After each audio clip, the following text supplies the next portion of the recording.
Hello, welcome to my channel. இன்னைக்கு நம்ம பார்க்க போகிறது தக்காளி சட்னி. அதுக்கு 2 ஸ்பூன் எண்ணெய் ஊற்றிட்டு அதோட ஒரு பெரிய வெங்காயம், 10 பல் பூண்டு, ஒரு இஞ்சி போட்டு அது நல்லா வணங்கினதுக்கு அப்புறமா ஒரு 5 தக்காளி அதை கட் பண்ணி போட்டு அதுவும் நல்லா வணங்கினதுக்கப்புறம் கொஞ்சமாக மிளகாய் தூள், 2 ஸ்பூன் மல்லித்தூள், வெறும் மல்லித்தூள் போட்டு நல்லா வணக்கணும். தக்காளி நல்லா வணங்கினதுக்கு அப்புறமா அடுப்பை ஆஃப் பண்ணிவிட்டு அது ஆறுனதுக்கப்புறம் அதோட கொஞ்சமாக தேங்காய் சேர்த்து நல்லா பேஸ்ட்டாக அரைச்சிக்கணும். அரைச்சதை மறுபடியும் தாளித்து எண்ணெய் ஊற்றி கடுகு போட்டு கருவேப்பிலை, அப்புறம் அரைச்ச பேஸ்ட் ஊற்றி அதோட கொஞ்சமாக தண்ணி கலந்துக்கணும்.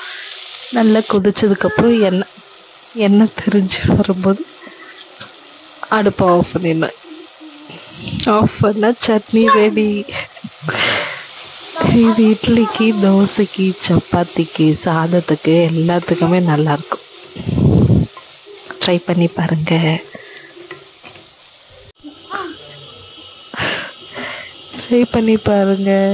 எப்படி இருக்குன்னு கமெண்ட்ல சொல்லுங்க. பிடிச்சிருந்தா லைக் பண்ணுங்க, சப்ஸ்கிரைப் பண்ணுங்க. தேங்க்யூ.